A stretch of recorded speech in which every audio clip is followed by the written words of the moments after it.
Boa noite, sejam todos bem-vindos. A sessão de hoje vai ser toda em inglês por conta dos nossos convidados. So, good evening, everyone. Thank you all for joining us today. I'm Thais Silveira, and I'm part of the SPE Brasil section board. I'm currently the responsible for academic affairs. It's a great honor to address you in the third online event of SPE Brasil Technical Tuesday. As member of SPE, I believe initiatives like these will improve the petroleum industry in our country. We are here to enhance innovation and to solve challenges, and also to promote the collaboration among companies. I would like to take the opportunity to congratulate Brazil section and all the volunteers involved in the webinars, in particular for being able to keep high engagement and a high level of energy during the pandemic situation. Besides, I would like to acknowledge SNF for sponsoring this event and for providing advanced polymer technologies to improve the performance and the profitability of oil and gas extraction operations. I look forward to the next SPE Brasil Technical Tuesday events. So, Youssef, could you please share the agenda for the next webinars with us? In 1 week from now, we will have Daniel Torres from Halliburton talking about well service and procurement contracts. On November 24th, we will have Antônio Carlos Capeleiro from PPSA talking about integrated offshore field development. On December 1st, we will count with Mariana França from ANP, Moisés Costa from Shell, and Daniel Schumacher from Equinor for the roundtable about carbon footprint reduction. 1 week later, we will have David Evandro from Petrobras with a lecture about life cycle reliability engineering. And last but not least, we'll have Diana Nunes from Petrobras talking about carbonate matrix acidification on December 15th. Just a quick reminder, if you're not a member yet, do not forget to affiliate to SPE today. The professional membership fee costs only $20 per year, and Chevron has been kind enough to pay membership fees for students who join. So joining SPE comes with many benefits, such as discounts for international conference, free access to OnePetro, scholarships, access to mentoring, among others. And now, I would like to greet our moderator, Priscilla Background, and all the other speakers. And just a brief introduction to Priscilla Background. Priscilla is a chemical engineer graduated from the Federal University of Rio de Janeiro. She has a master's degree from the same institution, a post-graduation in petroleum engineering from PUC-Rio, and an MBA from FGV. She has been working with Petrobras for almost 20 years now and has a strong experience in reservoir engineering. After having several different managerial roles, she is currently working the development of the Búzios Giant pre-salt field. And now I hand the ball to Priscilla. Priscilla, it's with you. Thank you. Thank you, Thais. Good evening, everyone. It's a pleasure to be here today with you, with 4 great speakers to talk about polymer injection. It's a technique that has been studied for many decades now, but still has many challenges and also very successful cases that we'll be discussing tonight. So we have 4 lecturers. 2 of them will be speaking about onshore projects and 2 of them about offshore projects. So we have a very eclectic view on this. Our first speaker today is Ms. Dongmei Wang. Dongmei is an associate professor at the University of North Dakota. She received her PhD and master's degrees in oil and gas reservoir engineering from RIPED China and her BS in computer science from Daqing Petroleum Institute.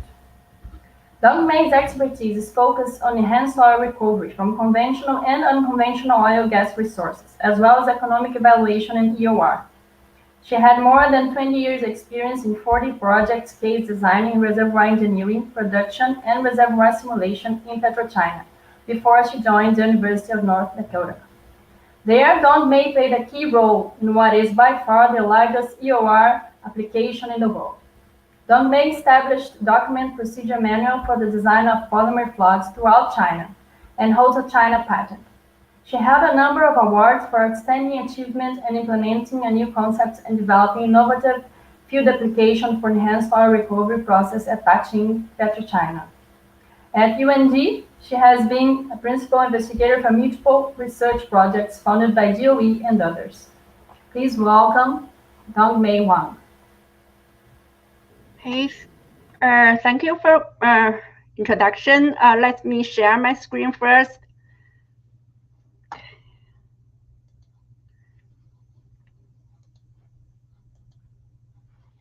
Okay, I hope you guys can see my screen, right?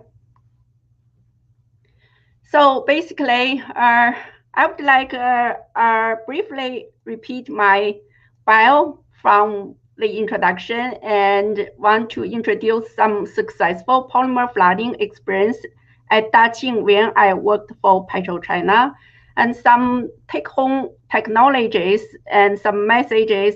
Probably I don't have enough time to present it, but as still, you know, as you can see from my slides, and we can put in the discussion.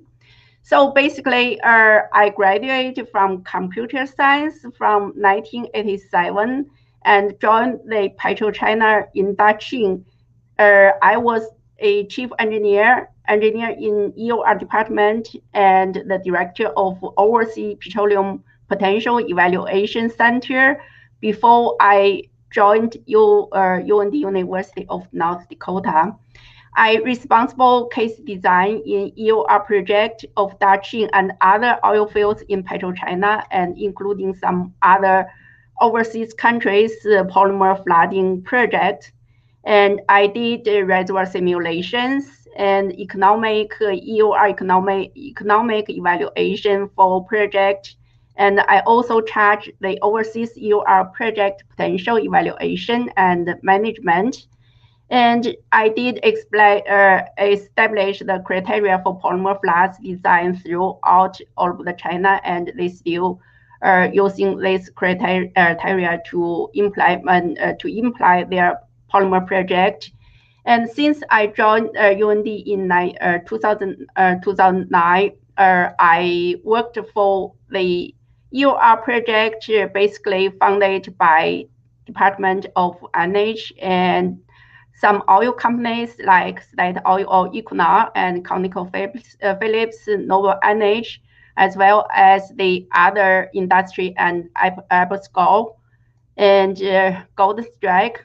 So basically, back to 2010, I was the first people to propose using surfactant imbibition to enhance oil recovery from very tight rocks like the permeability back to micro darcy to nano darcy from Bakken Formation and Niobrara Formation in Wyoming and Eagle Ford Formation in Texas.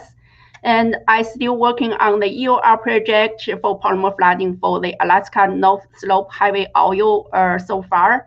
And as you guess, I have the membership of the chair of SPE in Wyoming section in North Dakota. And so far, I am served as a student liaison between students SPE chapter of University of North Dakota and SPE of Wyoming section for professional. Okay, so I don't want to waste my time. So basically, I want just to introduce what we had in Daqing and based on the polymer project. So we think at least if we do have some management before polymer flooding or during the polymer flooding, the oil field should have successful experience by polymer flooding. Of course, I know you probably will doubt my presentation because you are doing offshore polymer flooding. But you know, it's basically induction is onshore, and the difference between onshore and offshore, I think number one is different with some of surface facility. However, the number two, I think, is just like the salinity of water when you make polymer solutions. So the salinity of the water, I don't think it's really bad idea if you use the appropriate water to make a polymer solution. Okay, so basically, I want to follow the steps to introduce my presentation. Optimization of well partner design and zone management before polymer flooding, optimization of polymer injection formula, tracking polymer flood performance when the polymer project already go to the implementation, and surface facility surveillance. So basically, some of content you can try to find the one of my paper in SPE journal. So I would like to say, before the polymer project implementation, we need to have a really good case design. We want to do optimization of well partner, and we want to evaluate how about the connectivity factor with effectiveness of polymer flooding. So when we say connectivity, it's meaning if you do have enough connectivity between injector and the producer. So after we summarize the more than 20 or 30 large-scale polymer flooding project, we think the connectivity factors should greater than 70% in between injector and producers. It's not only like one layer or two layers. If you do have one formation and you have 4 layers, for example, at least the 3 or 2 of them have good connectivity factor. It's meaning you do have enough space let polymer solution from going on from injector to producer. And well spacing should be in 120 to 250 meters. But I know some of polymer projects, they do have like 300 meters.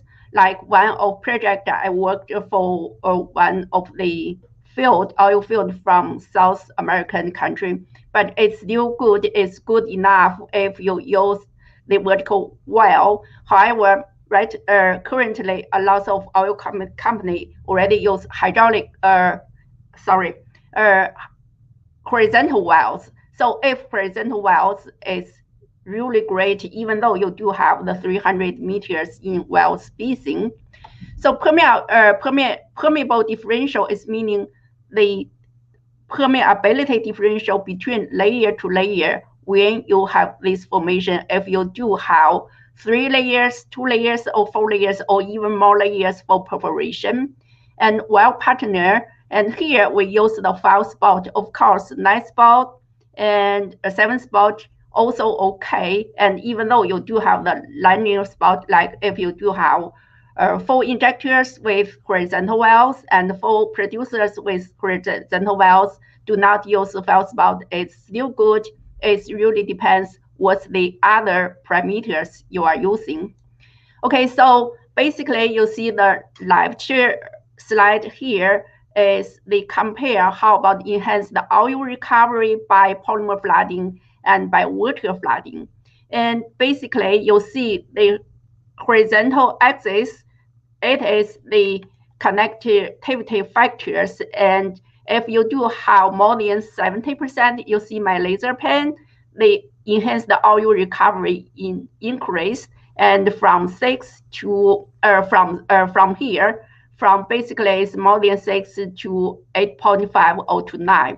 So connectivity factor is very important before you're doing design for a polymer project.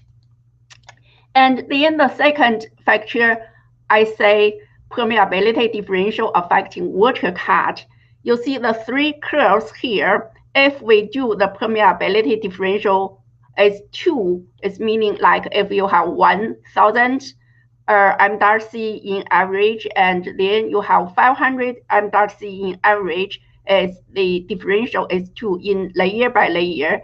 And if you have 3, the water cut will be increased. The lowest the water cut is higher than the 2. And if you have 5, the lowest the water cut will not reduce it's really successful point, but still good. It really depends if you have the really homogeneous reservoir. But I still suggest, because the polymer flooding, one of the mechanism is to improve the sweep efficiency from vertical direction.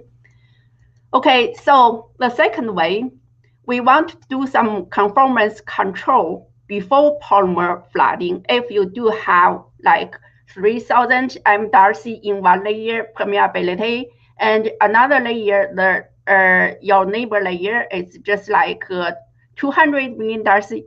So it's meaning you do have a high permeability layer. The water or polymer solution still will go into the high permeability layers. That way, probably you will cause the fingering. So that is the way we want to do some conformance control to adjust the profile modification.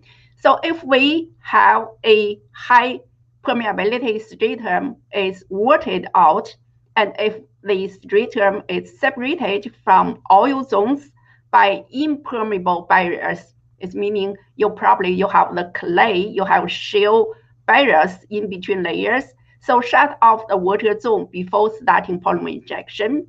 And if we do this way, can add at least the 2% to 4% original oil in place of enhanced oil recovery based on the base level of enhanced oil recovery from polymer flooding. If your polymer flooding, the ultimate enhanced oil recovery 10 to 12%. And some candidate wells and layers, for example, you do have the layers with low injection pressures, watered out high permeability zones, and lateral continuous impermeable barriers. As I said, you have siltstone, you have shale, or you have limestone with some very thin layers there, and high permeability differential. And then the second measurement we take separate layer injection. So when we say separate layer injection, it's meaning still you have the different permeability layers from layer to layer. And if you are planning to use different polymer, for example, you have 3600 SNF polymer, and you have another 32 or 35. So different polymer going to, you see my laser pen here, the high polymer molecule weight will go into the higher permeable layer, or the medium, like you have 1600 molecule weight of polymer, you go to the medium permeable layer, and you have the low permeable, like just the 100 million darcy or 50 million darcy, probably you will need use a very low polymer weight percent to the lower permeable layer. It's meaning we use the separation layer injection with piker layer to get the more oil out. So the candidate permeability differential between oil zones greater than 2.5, and net pay for lower permeability oil zones should account for at least 30% of the total net pay. Layers should be separated by greater than 1 meter and be laterally continuous between wells. So if we don't use the separate injection, you will see water intake is very low. In fact, it's not very low, but still lower than after improvement with 54% to 63%. And the thickness, and enhance the thickness of polymer water intake from 75 to 85. So this is the really good way if you do have the different layer, different wells distribution in your well patterns. I suggest this one. However, I totally understand most of the time for an oil field, they just try to use one polymer and they don't use this method. It's just a suggestion. And polymer injection formula optimization. So, you know, the mechanism of polymer, we want to improve the mobility. It's meaning we want to try to see how about mobility control, use the polymer viscosity instead of try to increase the water viscosity. So as we see, I think most of us, we understood how about the mobility ratio improvement if we do have a mobility ratio 9.4, and you can see the water have whisker fingering and just push a little oil off. However, if we do have the mobility ratio reduced to 1, and with the different permeability layers, the polymer flooding take a good improvement to push oil out. And if we do have a really bad, or if we do have some heavy oil or whisker oil in your oil field, the polymer flooding by the mobility ratio reduced to 0.25, the polymer effectiveness is take very successful role into the oil recovery enhancement. And so basically, when we say the injection formula, we are considering polymer molecule weight, and slug size is how much polymer should be injected into reservoir. From the left figure, you can see, basically, if we say for the permeability with the different distribution in your reservoir, we may have not very homogeneous reservoir. Probably we do have like 50 million darcy in one point and 5,000 million darcy another point. So in left figure, we divided the polymer can get through the pores. Here in the upper side, we say the polymer molecule can get through the pores, and lower the straight line is pores cannot be accessed. So that is why we still say polymer molecule weight is important, because you want to see the radius of polymer molecule structures if they are match your pore size of your reservoir of your rocks. So this is the very important. You choose the different polymer molecule weight when you buy the polymer, and you want most of the polymer can get through the porous media, but not only 30%, 30% or 40%. And then, of course, we do need to consider the polymer retention, but I don't want to say it here. And for polymer slug size, basically, if we go back to Dating's experience, we use 0.64 or at least the 0.7 polymer injection is the pore volume injection, and then we change it to water flooding if the curve or if one of well pattern or the average of other well patterns get to water cut get to 92 to 94%. After then, when you change to water flooding, the velocity, and you see the enhanced oil recovery from this point with polymer with water flooding almost similar. And if you end of this, it's really save your money, it's economic. However, when I say it's just for the experience from Dating, it really depends how about the polymer price so far. If you do really have a highway polymer price, I don't think you need to do polymer flooding again and again or continually. But if the polymer price is cheaper compared to the oil production you obtained, I still suggest trying to do more longer as you can. And also, we concern the polymer concentrations. Basically, if we have the good injectivity, the more polymer concentration you injected, it's meaning you can get more polymer flooding effectiveness.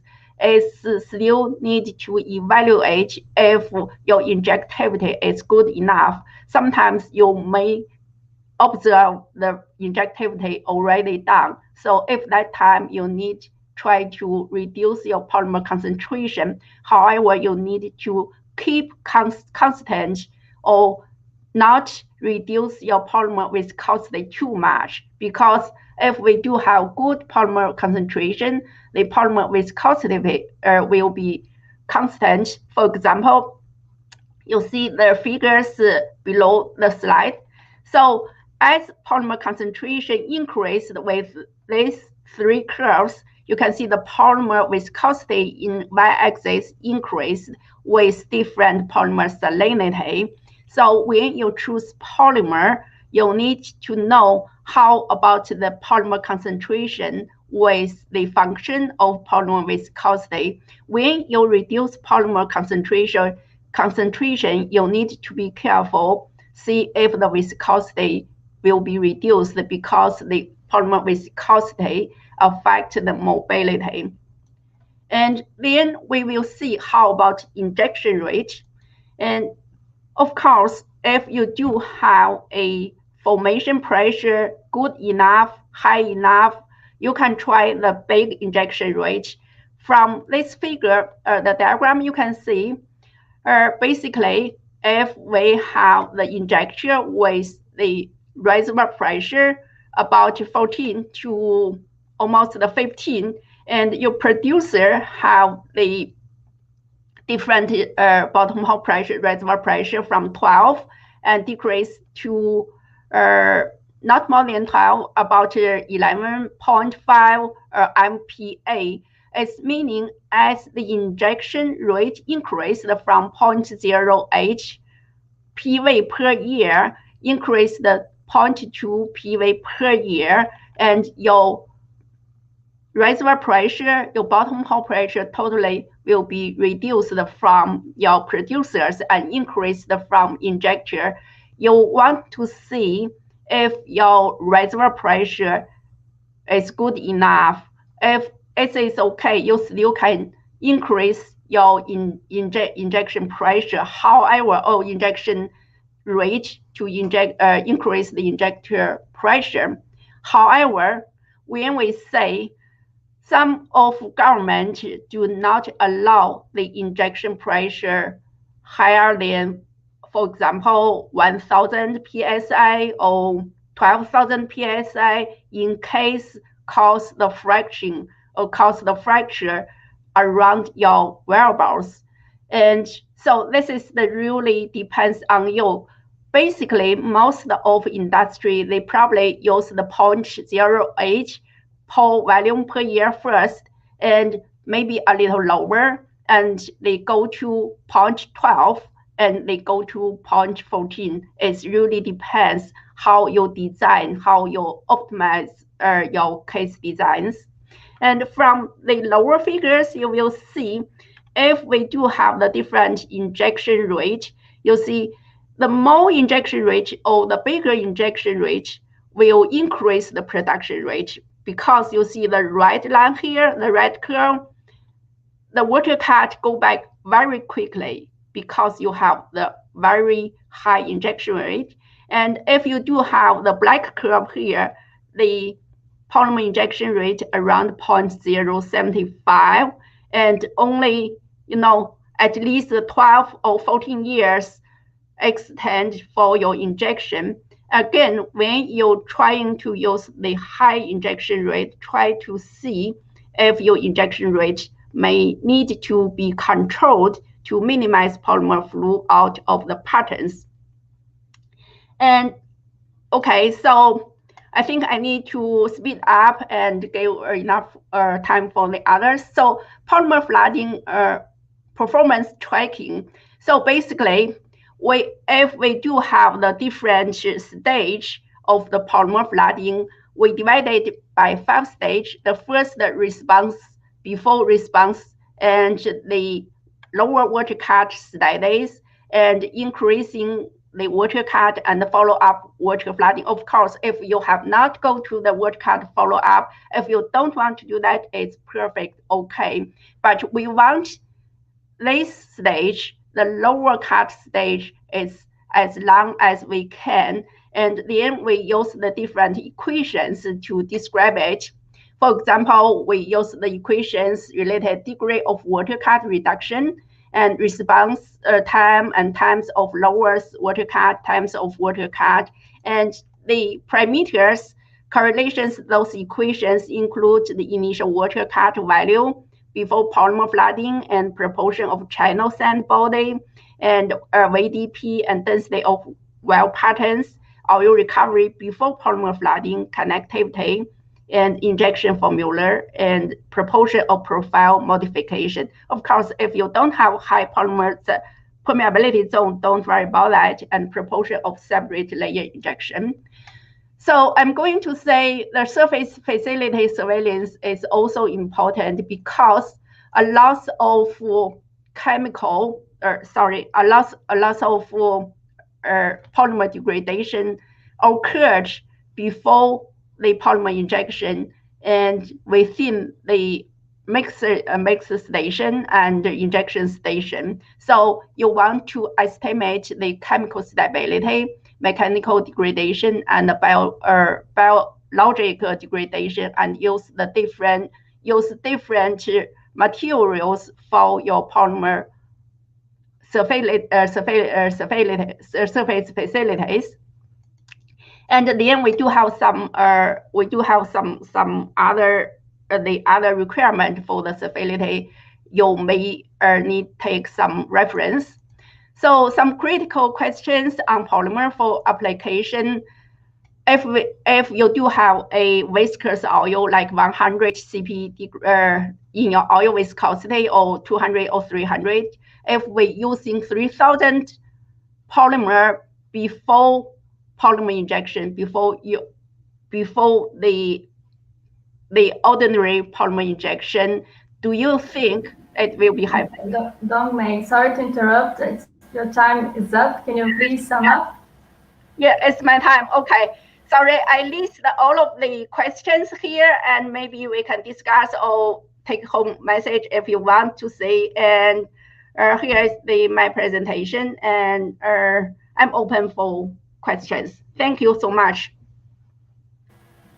Thank you so much, Dongmei, for a very interesting presentation. Touching polymer flooding is, of course, I think one of the most successful polymer projects in the world. So it's very good to hear from the details that PetroChina went through in this great project. Thank you so much. Although we'll not be taking questions right now, we will have the other presenters first, and then we'll be taking questions at the end. Okay. So thank you once again, Dongmei. Our next presenter is Wang. He is an experienced reservoir engineer with a PhD in pore-scale physics from Heriot-Watt University. He is Chubut subsidiary EOR manager after advancing EOR technology, which now accounts for 30% of the production of the Mananciales Verde, and offers a way to diversify oil supply to a viable and profitable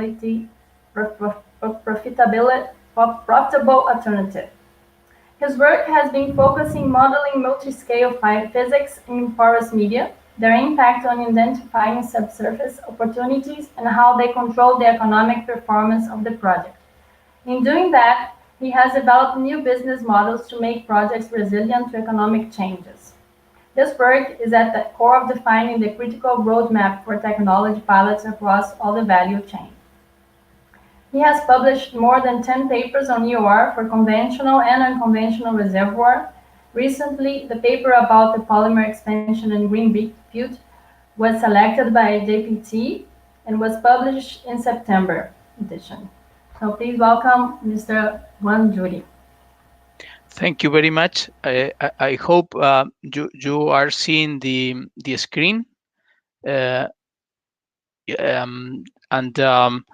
Thank you for the invitation to the event, and I have the chance to be from day one in this project, and many people have been involved in almost 3 years. So let me start with somehow introduction. And then we will go into the details of the work. Here in this first slide, here we have the oil rate. Here the injection rate in thousands of barrels. Here the production and thousands of cubic meters the injection. And somehow here we are summarizing the life of this block, that it has 3 fields, and here is where we are doing the expansion. And during the field has been producing from primary recovery from 2002, and then the water flooding started in 2011. And in 2013, we started with a pilot that we will explain later about the pilot. And after a few years of polymer injection, we see a quite good response, and then we start the expansion. And at the moment, we have double the current oil rate. And still increasing, and we will go later into the details of the mechanism that we think are having this huge impact in the oil response. Another important effect of polymer that sometimes it gets forgotten is that normally in heterogeneous reservoirs, where we are most of the time we are injecting a huge amount of water, and the water cut rises, and it gets easily to 80%, 90%, and here we are seeing this is the water rate. And when you start injecting polymer, you will see this water cut reversal, that even a few percentage of reducing the water cut, because we normally in heterogeneous reservoirs and with adverse mobility ratio, we're injecting water we're injecting water, and we're producing water from day one. We will see that a few percentage of reducing the water cut, they will have a huge impact in increasing the oil production. Another important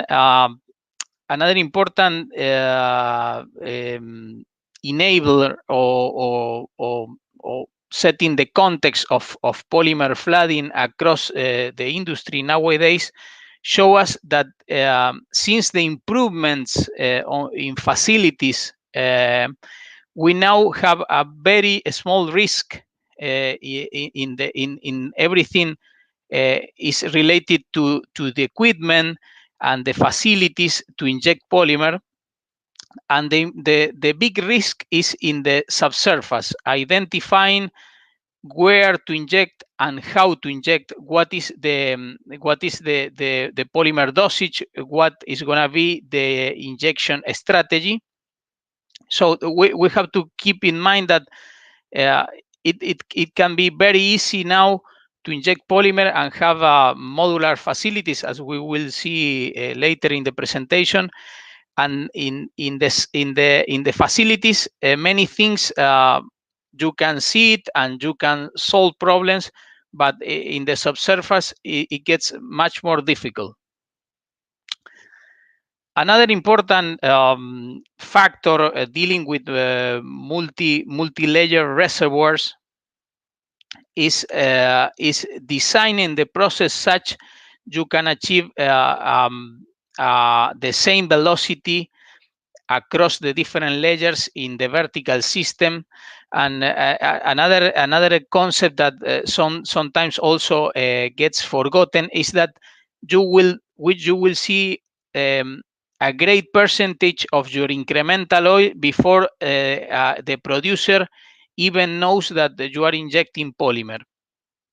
So you will have a lot of production before having problems with the polymer production. Here, going more in depth with the production mechanism, this is a concept that has been around for 30 years, and is related to the viscous crossflow. In here we are seeing this was a lab experiment, and then it was simulated. Normally you have in the reservoir you have a surface of contact between high perm and low perm.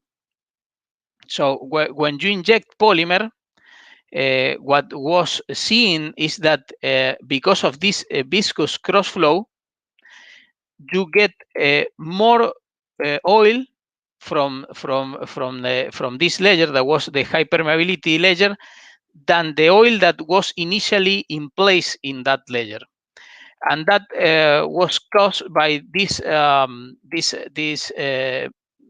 what's called as viscous cross flow. That is an activation of oil flow because of the pressure gradient behind the polymer front. When you think of a reservoir, here we're seeing a fence view of our reservoir that we will discuss later.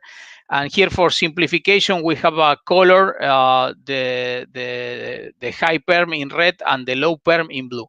So in these fluvial environments, multi-layer fluvial environments, you will have a lot of surface of contact between the high perm and the low perm.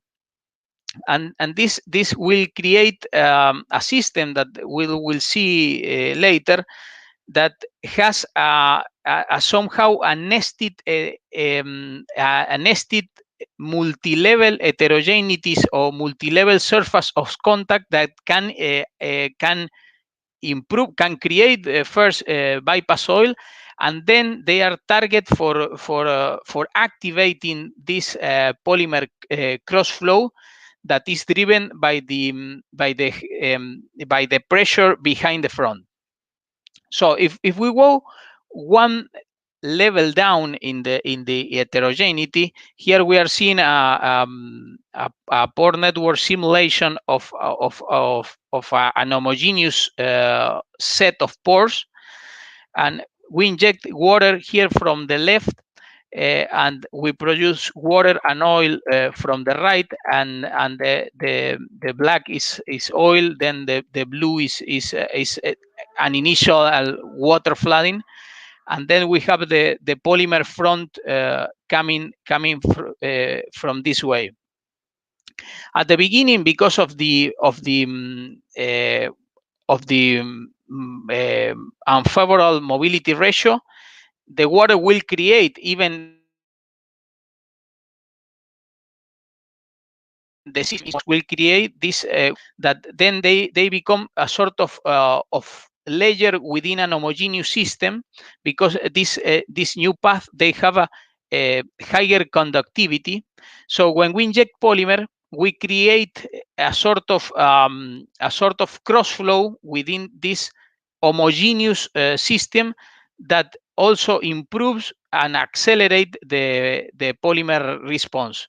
So this is an example of when you look at your system, even maybe you cannot model it, you will see in a fluvial system that you always can look at levels lower down in heterogeneity that are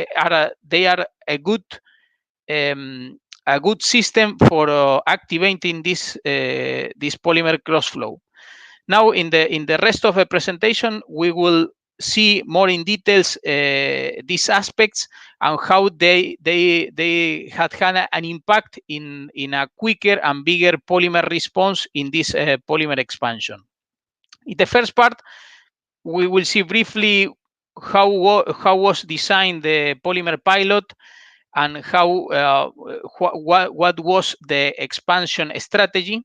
Then we came across a bottlenecking problem when we started the expansion, and so we resort to changing the polymer viscosity to trying to boost the cross flow, and we saw that produced a quicker and bigger oil response that we try to summarize with a graph, trying to bring an intuition of this nested heterogeneity and this multi-level heterogeneity that can be a good opportunity for polymer flooding. And finally, we will try to summarize with some conclusions. this is the what it was the polymer pilot. The polymer pilot has 4 injectors, one confined producer, and 9 offset wells. In the polymer pilot, the oil viscosity is about 120 centipoise, and we target a polymer viscosity oil viscosity ratio of 0.5 that based on simulations that ensure that the polymer front will have the same velocity across the different layers in the multi-layer system. The throughput in this system was 0.15 per volumes per year, more or less the viscosity in the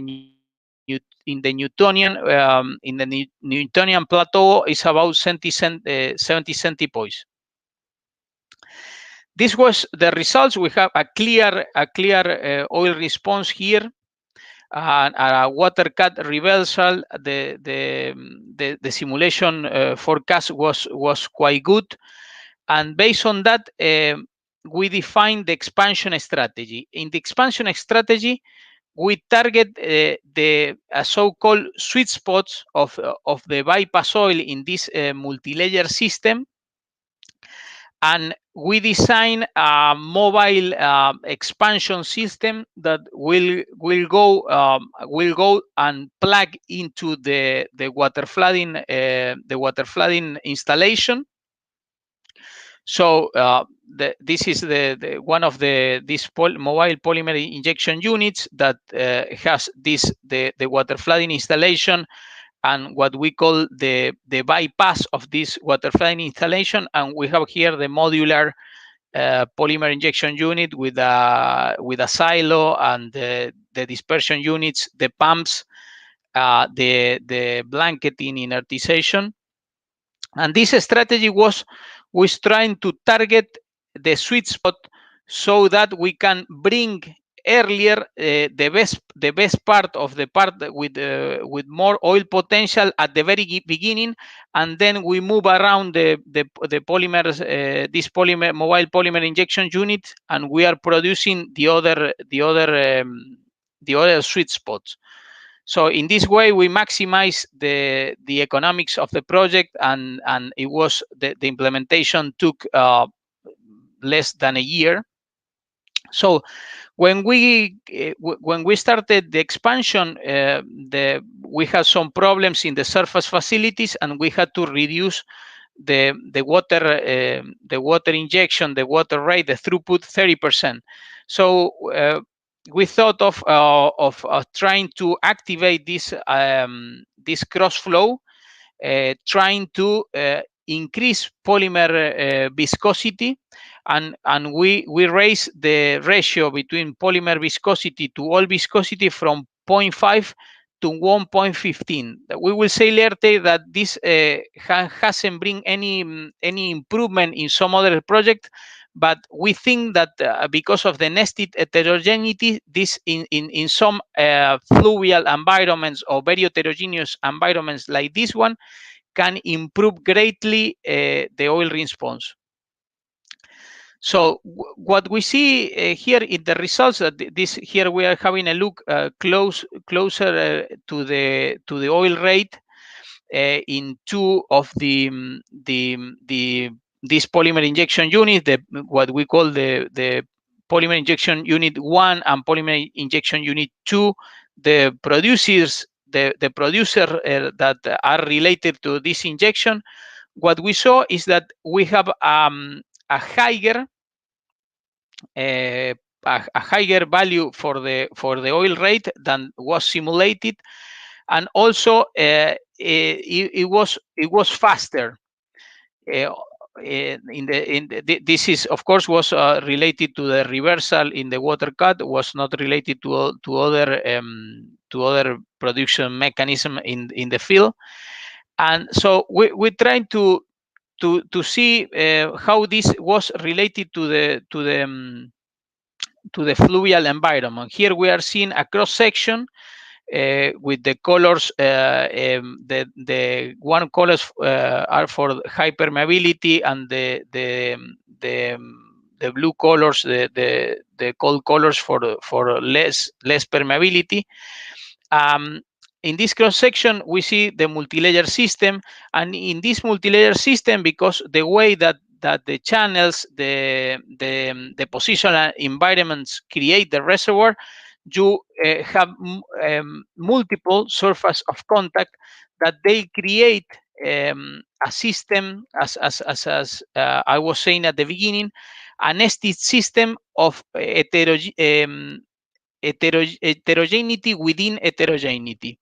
Even at the scale where you may see at some scale some homogeneity, when you inject water with this ratio of viscosity, this viscosity creates an heterogeneity within an homogeneous system. So we try to put this together in different models, honoring the same data and tracking different surface of contact. So you come up with different realizations that give you different possibilities for this for modeling or trying to understand this cross flow. Then trying to bring some intuition, we gather values from the literature, and what we see here is the recovery factor, and on the horizontal axis we have the ratio between the polymer viscosity at reservoir conditions and in the Newtonian regime divided by the oil viscosity. Normally, what you observe in the field cases in the literature is that in the heavy oils, where you have an oil of thousands of centipoise, just increasing a little bit the water viscosity, it gives you an important improvement in this very, very heavy oil system, but then increasing further the viscosity doesn't give you any improvement in the recovery factor. In some other projects, like we saw in the pilot, even you can go up here to get into the mobility ratio about 1, and you get a good improvement in the recovery factor. And even in some other very heterogeneous reservoirs, as the one we are seeing here, increasing further this ratio between the polymer viscosity and the oil viscosity, even way above 1, it gives you a lot of improvement in the recovery factor. Trying to summarizing the conclusions is the ratio, increasing the ratio between the polymer viscosity and the oil viscosity will increase the pressure behind the front. Depending on the system, on the reservoir, it could activate a stronger cross flow. This cross flow behind the front, it seems in our reservoir being the main mechanism accelerating the response and also making it higher, and also for this cross flow somehow created more bypass oil when during the water flooding period. And in the fluvial system, the importance of having this multiple surface of contact is the enabler of the cross flow, and the one that creates the bypass oil, and that's why the water flooding maybe leaves behind a lot of oil. And another thing is, normally in our models is very difficult to get all the heterogeneity right, in the sense that you may have these many levels of heterogeneity within heterogeneity, and if you don't capture that, your model, your simulation won't predict the real potential for polymer flooding, or the real of the real response, sometimes or many times giving you that the incremental oil sometimes is not economic. And finally, these mobile injection units that we have installed across the field, they give you they are very flexible to change and to adapt the injection strategy, and they give you the flexibility to boost the cross flow and accelerate the recovery. Thank you very much. I hope I keep up the time.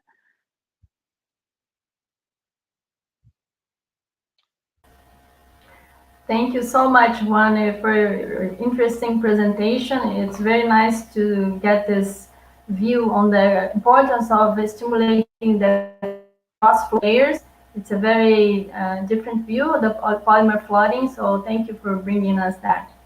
Thank you so much. Thank you. Our next speaker is Maria Clara Costa.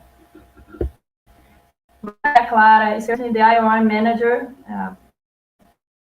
petroleum at ECHO, responsible for increased oil recovery strategy planning and implementation in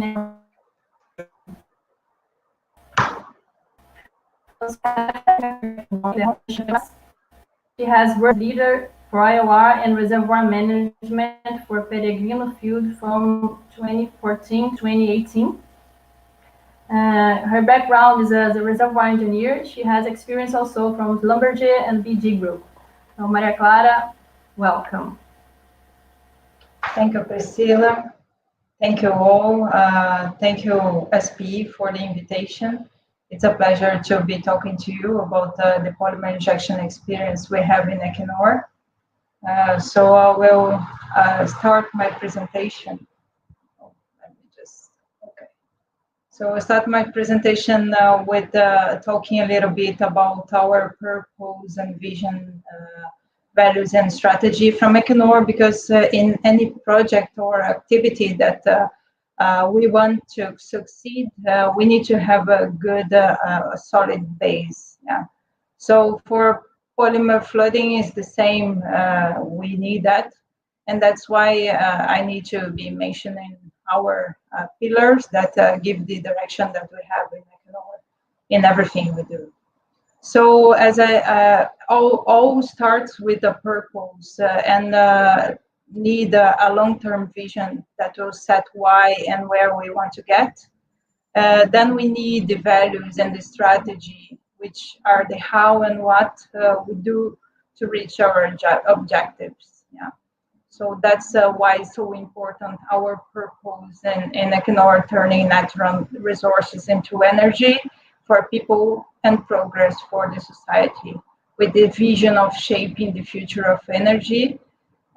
Recently, we have changed the CEO of our company, and now we have an ambition of reaching the Paris Agreement with the net zero emission of carbon footprint. So that's a very important thing. We are shaping this future of energy. We have these 4 values: open, courageous, collaborative, and caring, that guide everything we do in our work. And we have this strategy with always safe, high value, and low carbon. So talking a little bit more about this strategy, we have the technology development in Equinor, with polymer included, is guided by the experience that comes from Norway. And then it goes through the development of our international assets, in which Peregrino, that I'll show some of the polymer that we have been doing, is part of. And also the markets to where the production will be delivered, and finalizing with the industry transformation into the new energy solutions, as I mentioned. So then talking about the polymer flooding research we have in Equinor, our history of polymer flooding started more than 10 years ago in Norway, with some research activities being performed there since 2009. Then from 2013, we started the collaboration with Brazilian universities, while at the same time we continue also with the research in Norway.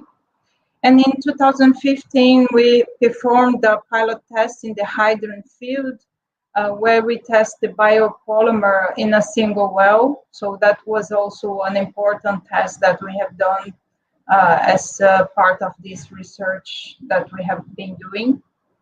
And in 2018, we started the pilot in the Peregrino field in Brazil, which I will give more details in the next slides.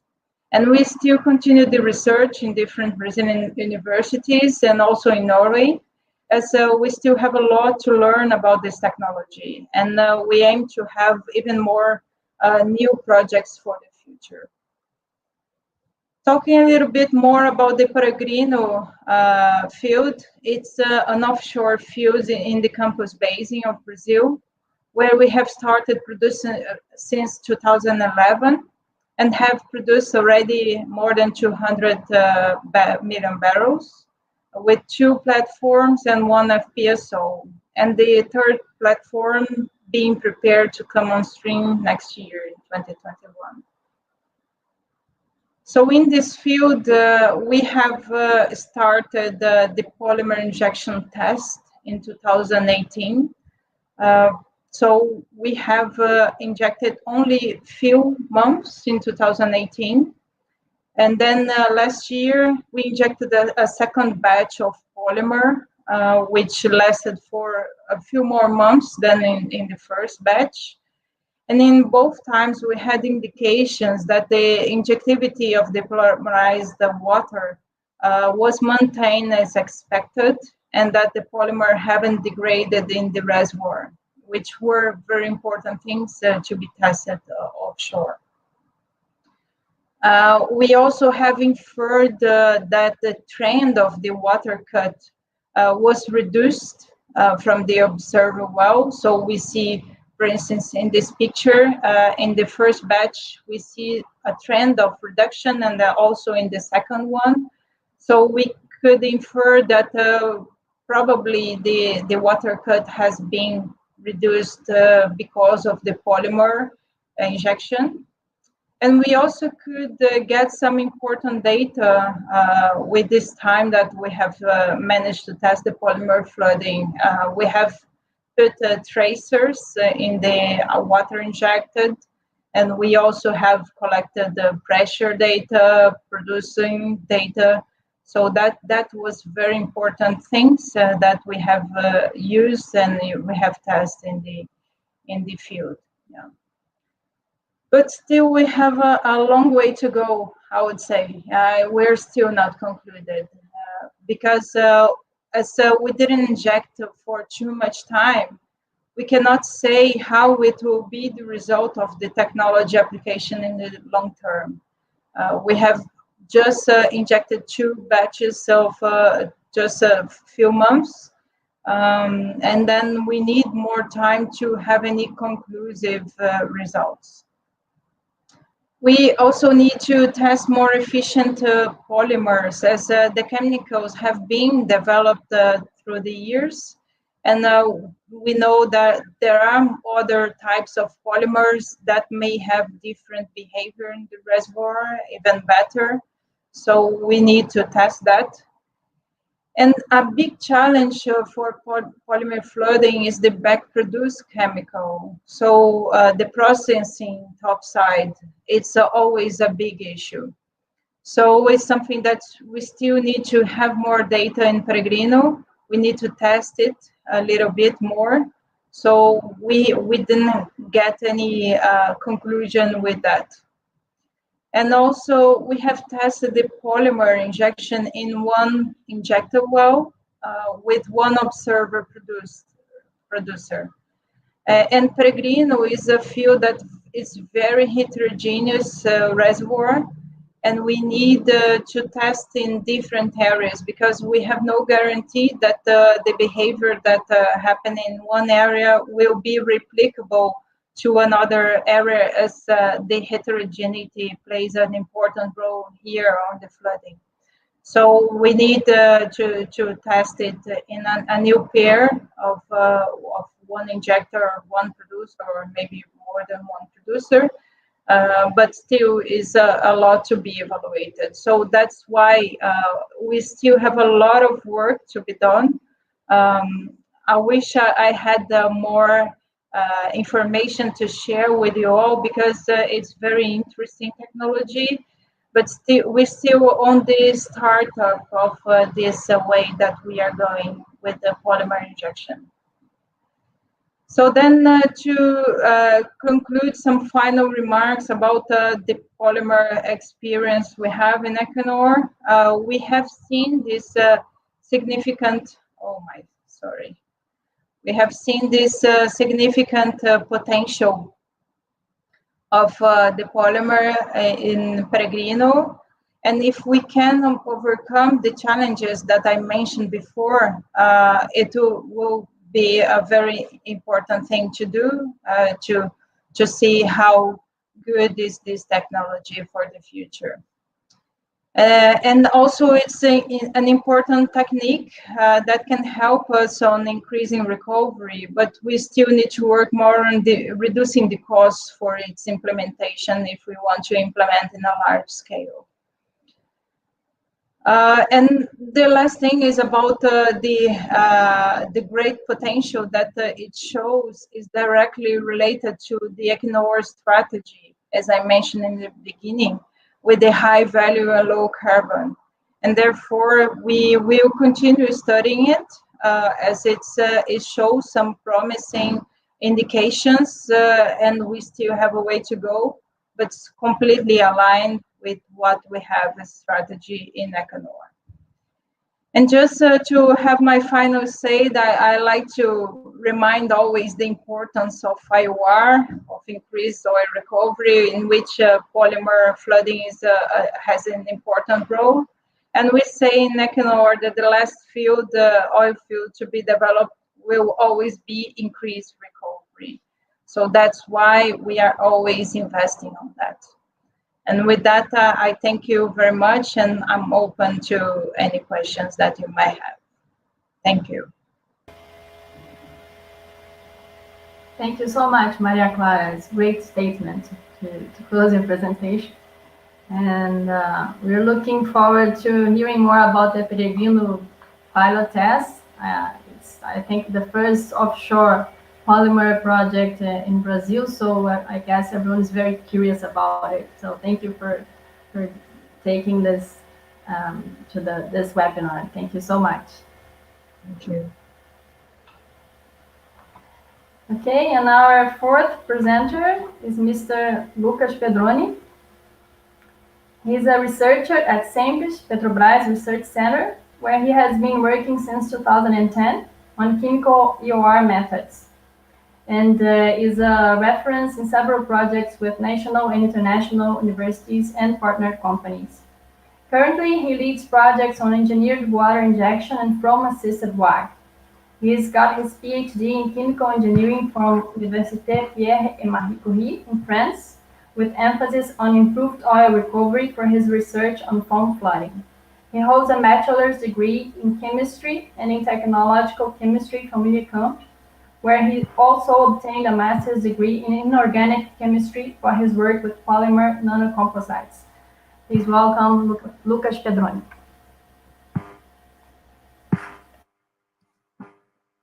Thank you very much, Priscilla, for the introduction. Good evening, everyone. And I'm really glad to have this opportunity to be here with you and discuss a little bit about our view on polymer flooding and enhanced oil recovery in Brazil offshore fields. I'd like to thank SPE Brasil section for this invite and this opportunity. And in my presentation today, I'll discuss, give a quick overview on the current status of EOR projects around the world and the challenges for deployment of these technologies on offshore in Brazil. Our views on the challenges and perspectives of conformance control deployment in our scenarios. And just before my final remarks, I'll give a quick overview on the technology focus that we have inside Petrobras for the deep offshore EOR.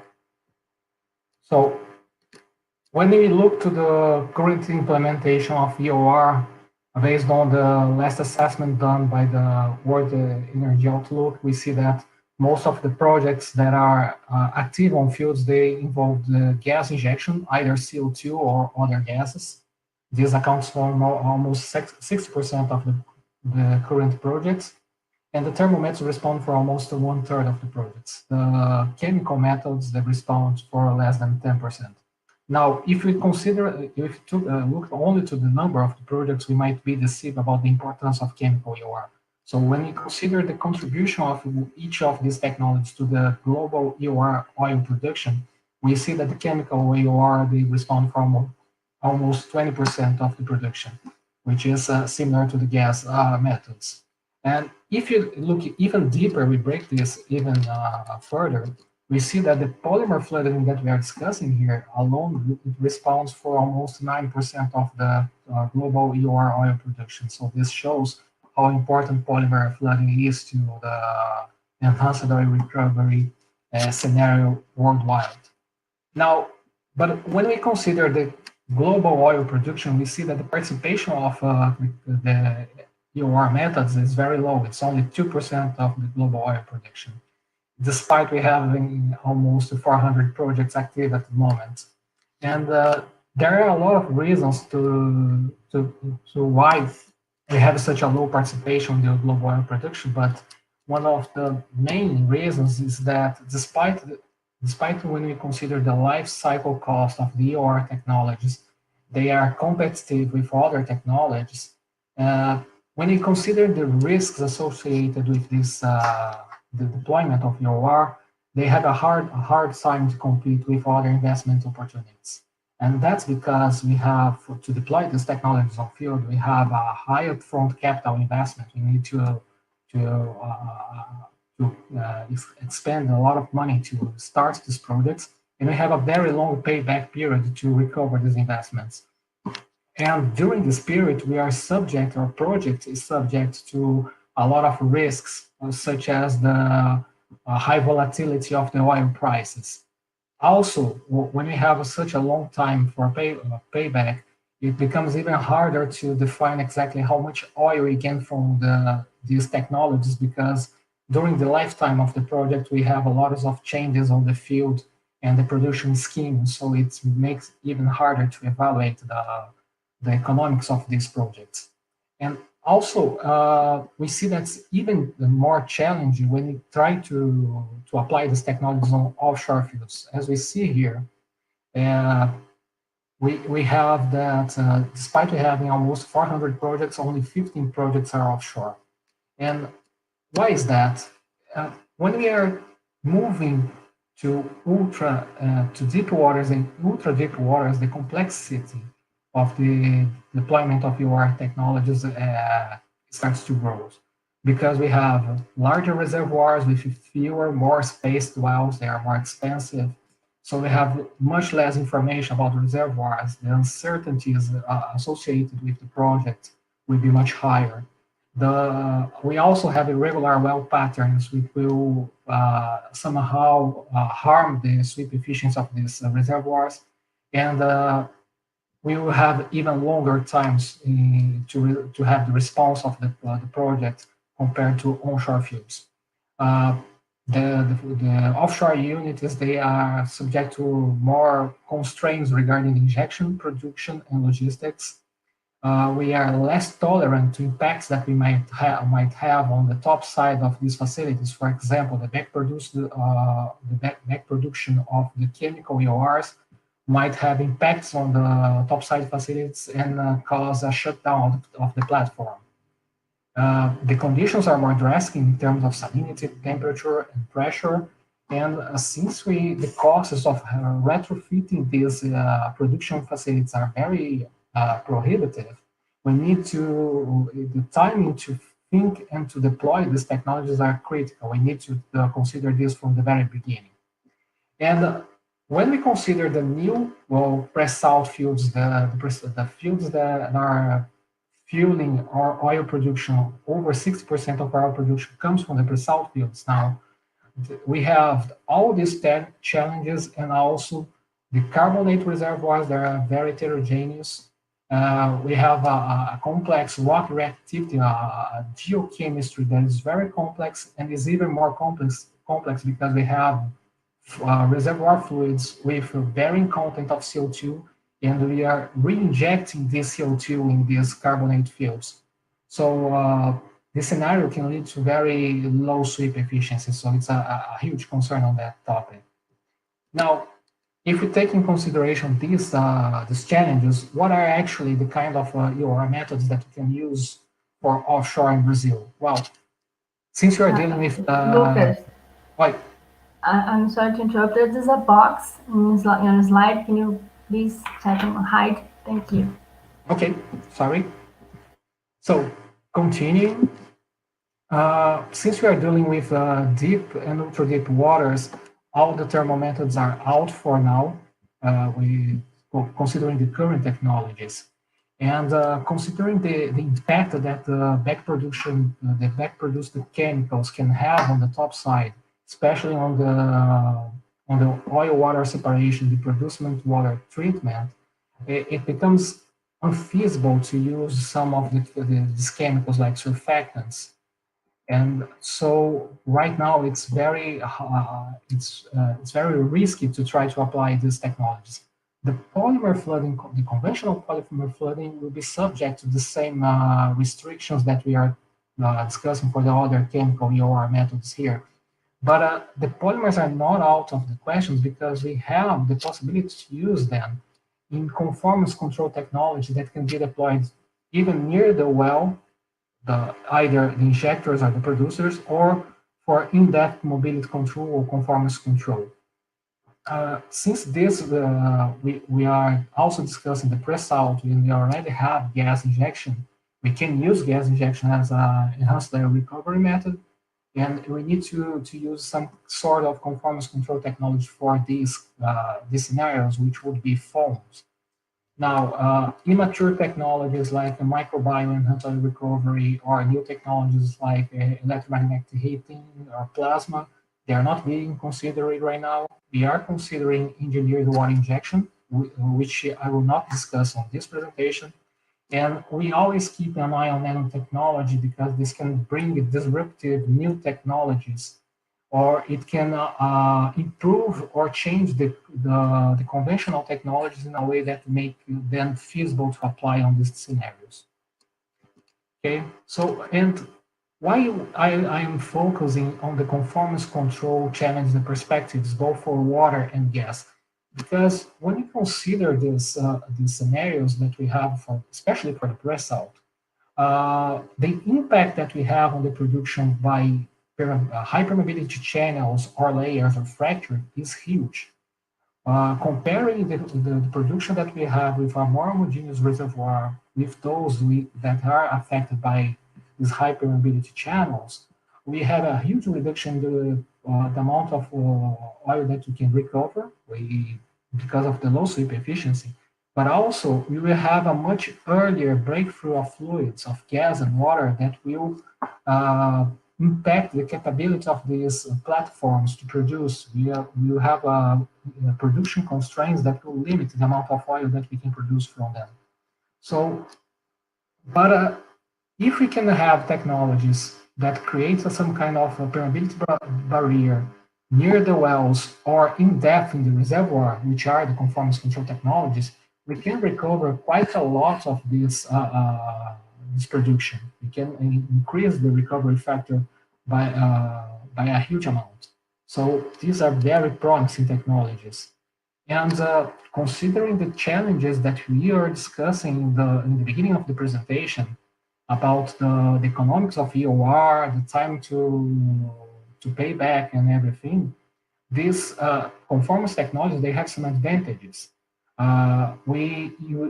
These are more located to wells, either producer wells or injector wells.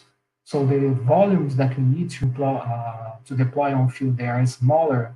So the cost of the process is smaller as well. And because of these costs and volumes are smaller, it's easier to test also new technologies. Like we can use some nanotechnology application on this view without so much limitation. they will impact either the water production or the gas production, or you have a change in the profile of the injectivity profile on the injector wells. So we have a quicker response and a quicker deployment of these technologies. It's easier to evaluate and to see the return of the investment. And since they will be on the field for a shorter amount of time, the time to deploy this technology, do this treatment is much smaller than a conventional EOR. It doesn't impact the operation of the field as much.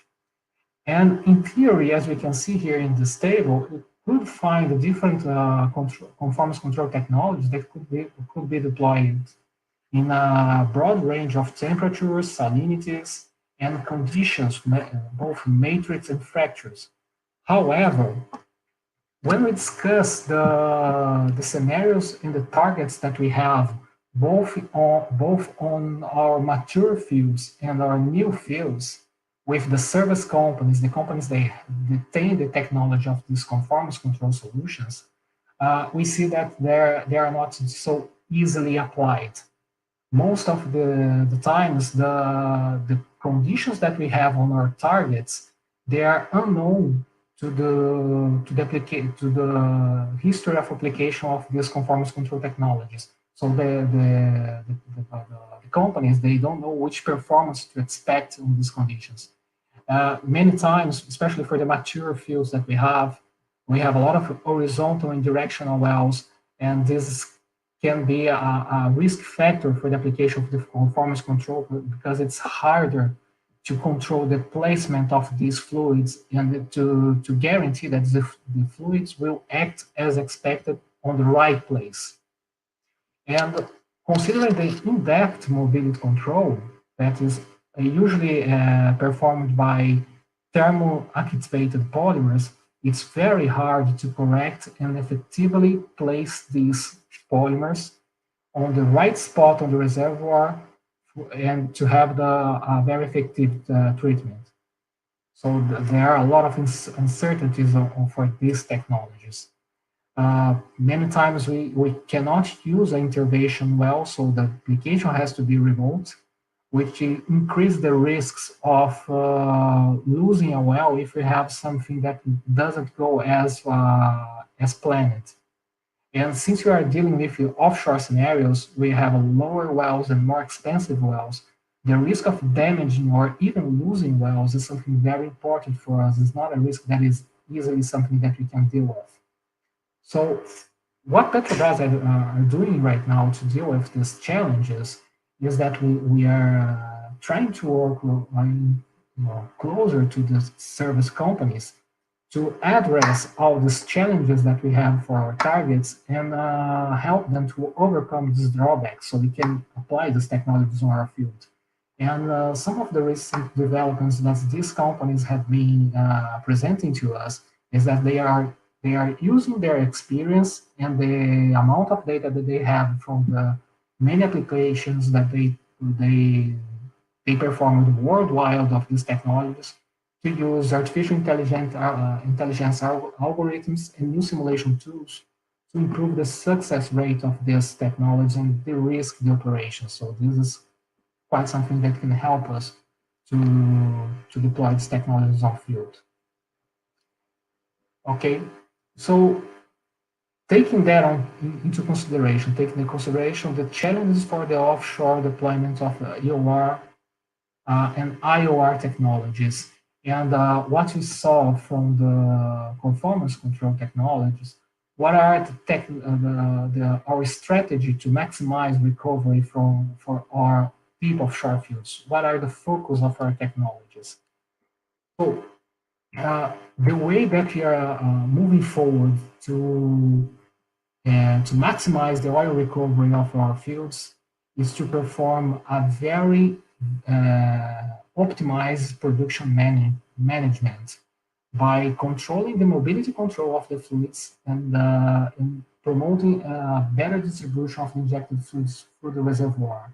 And we can achieve that by using a series of tools like we've been using for the pre-salt intelligent completion on producers and injectors.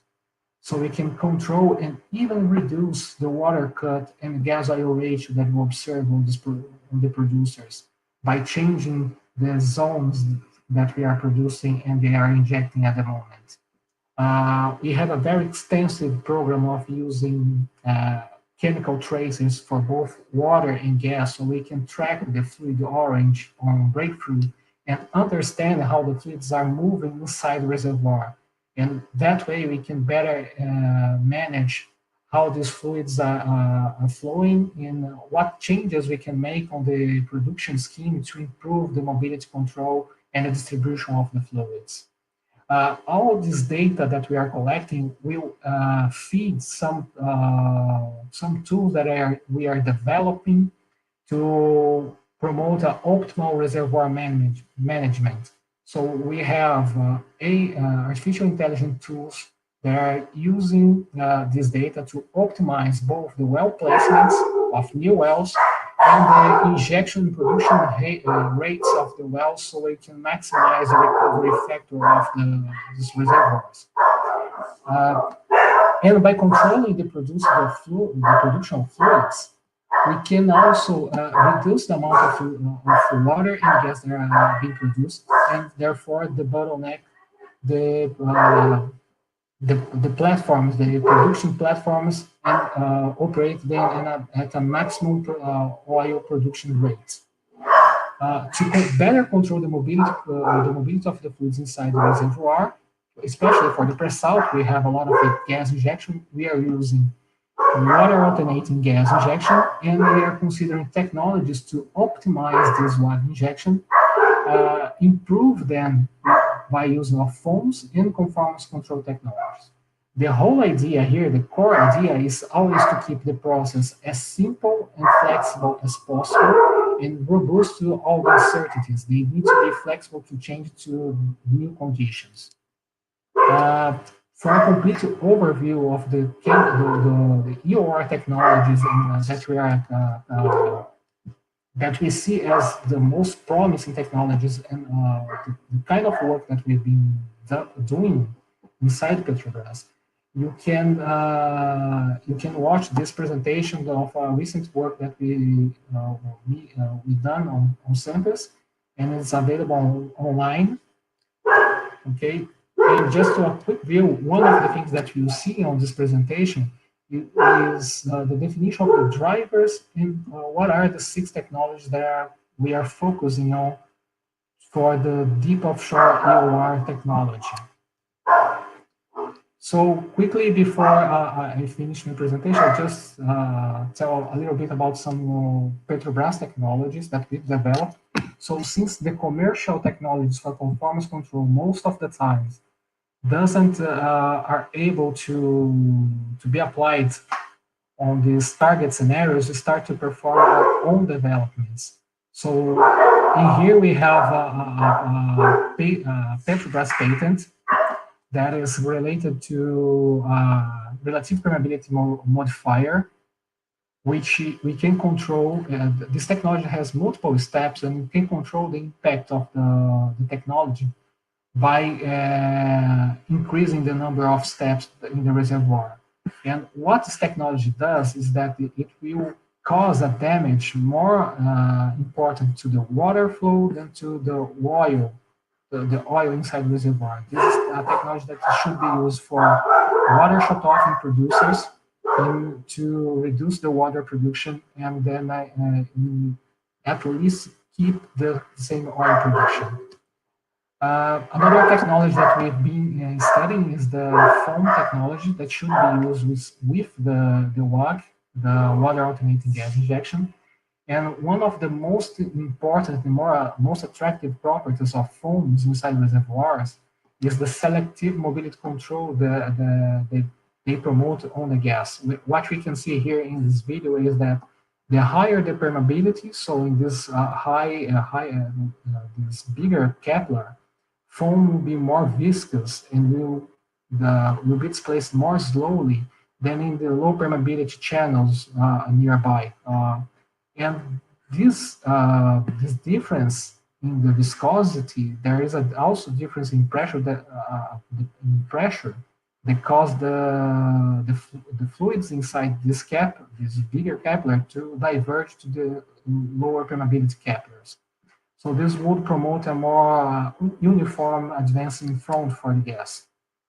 We also develop, as I said, we are also keeping an eye for the nanotechnology. We developed, it's another patent Petrobras, developed with the Federal University of Rio de Janeiro.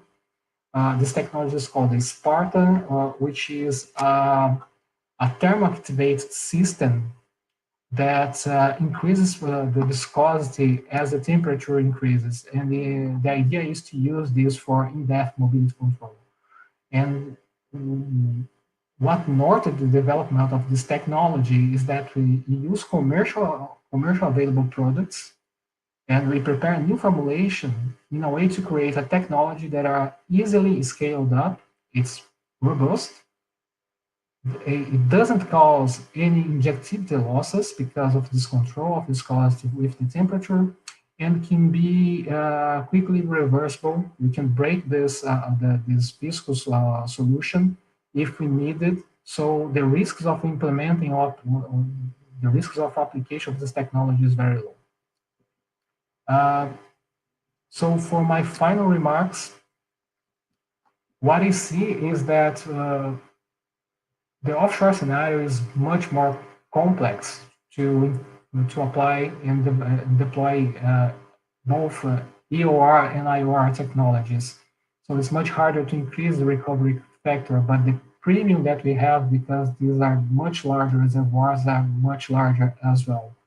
But in order to deploy these technologies on field, we need to adopt a culture for early adoption, a greenfield view. We need to consider the application of these technologies from the very beginning of the planning of the development of the fields, so we can overcome some of the challenges and limitations to deploy these technologies. We are dealing with new frontiers in terms of reservoirs, and we need to continue to do a lot of research to discover new technologies and find disruptive technologies that will allow us to unlock more potential from these new reserves, always with the idea of increasing the efficiency and reduce the costs of the treatment. Having technologies that are fast, simple, flexible, and robust. We are working a lot on gaining the more and more data about our reservoirs and understanding the process, so we can reduce the uncertainties of the IOR's results and have a better economic evaluation of these projects. So we have works where we try to improve the predictability of these technologies by simulation and minimize the operational issues that we can have, especially with the conformance control process, so we can have a more safe and sure deployment. And it's also important to always involve partners to collaborate, not only to share costs, but share the risks and share the knowledge, so we can move forward faster. I have to highlight that since 80% of the current EOR projects, they have some kind of incentive of the government. For more application of EOR technologies here in Brazil, we need to consider the possibility of discuss this type of incentive here in Brazil.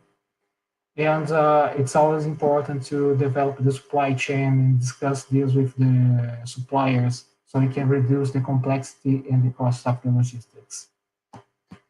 So I would like to thank for Petrobras for supporting these research and allowing me to be here now to discuss these points with you. A special thanks for our EOR lab team and our technology characterization and reservoir team, and our Petrobras colleagues that they are working on maximize the recovery of our fields. So thank you very much. Thank you so much, Lucas, for bringing us the conformance control aspect of the polymer injection, and also a very strong knowledge in offshore and carbonate use. Thank you so much. Thank you. It was my pleasure. Okay, so now we'll be taking some questions. Some of you have already posted some questions here in our chat. And we have everyone here, okay. So we don't have much time, but I'll pick some questions here. So the first one is from Gisele Canuto. Can you carry the treatment in horizontal wells or wells with great inclinations? Who will take that?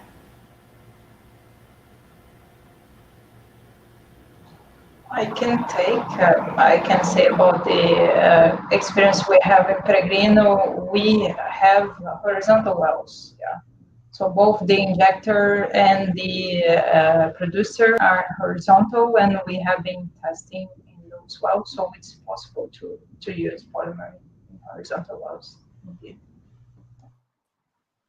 I would like to add that the horizontal injectors are good polymer injectors, are better than water flooding injectors normally. So it's a positive thing for thinking about injecting polymer in horizontal wells and maybe mixing with vertical producers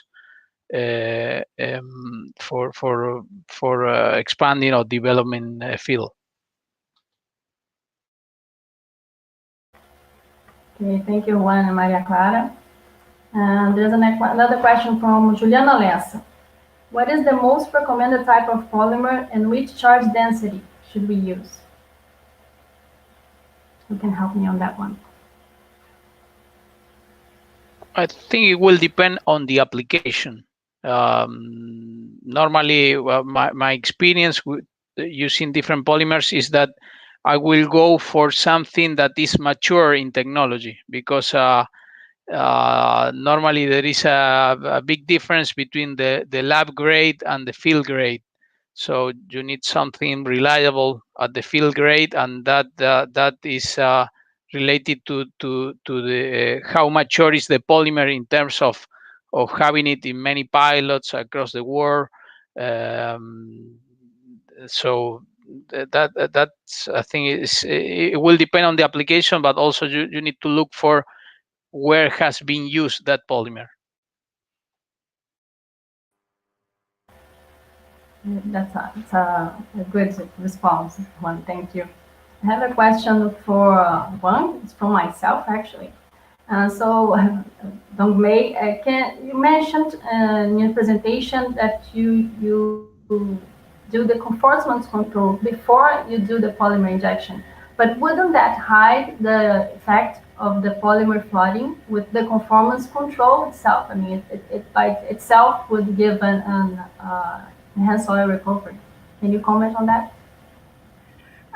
No, I think it's basically we do the conformance control before polymer flooding and during polymer flooding, and based on our technology, and we think we do believe we did have some experiments from the large scale application from the oil field.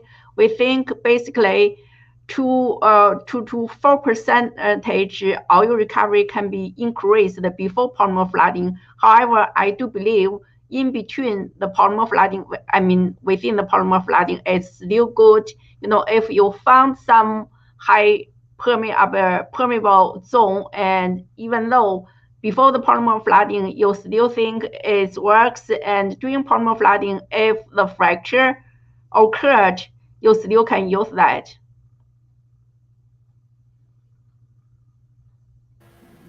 Okay, thank you, Dongmei. I have a question here for Maria Clara from Cassandra de Wang. Did Equinor have any problems to deal with the back-produced polymer? How was the problem solved? That's a good question. As I mentioned, it's a big challenge with the back-produced polymer. And we did have some issues. It's not solved yet, and that's part of why we have not concluded the test that we have started. So we are still on the way to understand how we can deal with this back-produced polymer. From other fields that have done polymer injection, that's also a big issue, a big challenge you can find on the literature. So it's for sure one of the biggest challenges with the polymer injection. So that one is still on the table, huh? Yes, definitely. Okay, so the next question is for Juan from Thais Marcia. A great presentation. Can you comment about the recovery factor increase after implementing the pilot, the polymer pilot? Could you please repeat it again? It's for Juan. Okay, sorry. But you can comment on your case. Yes. I think it.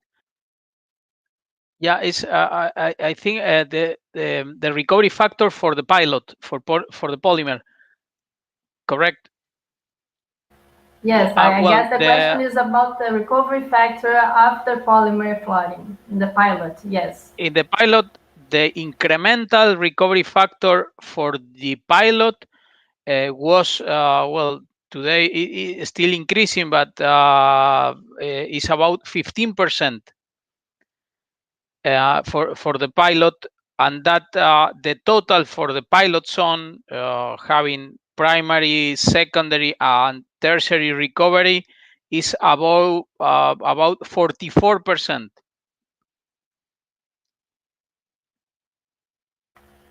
Dongmei, would you like to comment on the recovery factor that you found in the polymer flooding induction? Basically, if we have the small pilot, we have the 10 to 12%. However, I did some summary with the different pilot from all over the world for polymer flooding. I think we do have one is really good, and they enhance the oil recovery factor about 16 to 20. It's really great, and the others like 15 from one of the oil field from South American, about 15, just like John mentioned. So in the average, 12%, 10% is average, but more than 10%, more than 15% is also good examples. Okay, thank you so much. And now let's have a question for Lucas.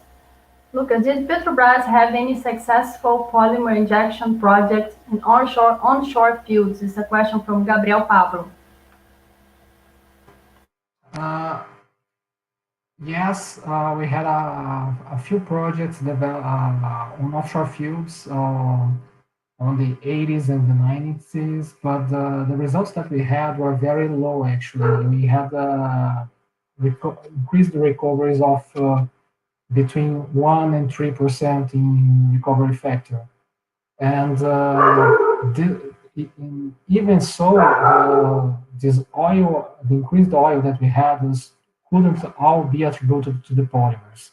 So most of the polymer projects that we had onshore, they were inconclusive. But one important point that we need to discuss is that, as I said, they had some issues on isolating the pilot areas. So when you cannot isolate these pilot areas, you have a lot of interference. It's very hard to correctly evaluate the gains from the technology. Also, the volumes that we inject were very low, so it wasn't enough amount of polymer to see the gains. So we had the projects, but they were unconclusive. Okay, thank you, Lucas. So everybody's telling me that it's time to wrap up. We have had a very fruitful discussion today with 4 different and rich views of polymer injection, both onshore, offshore, conformance, polymer flooding, pilots, and field scales as well.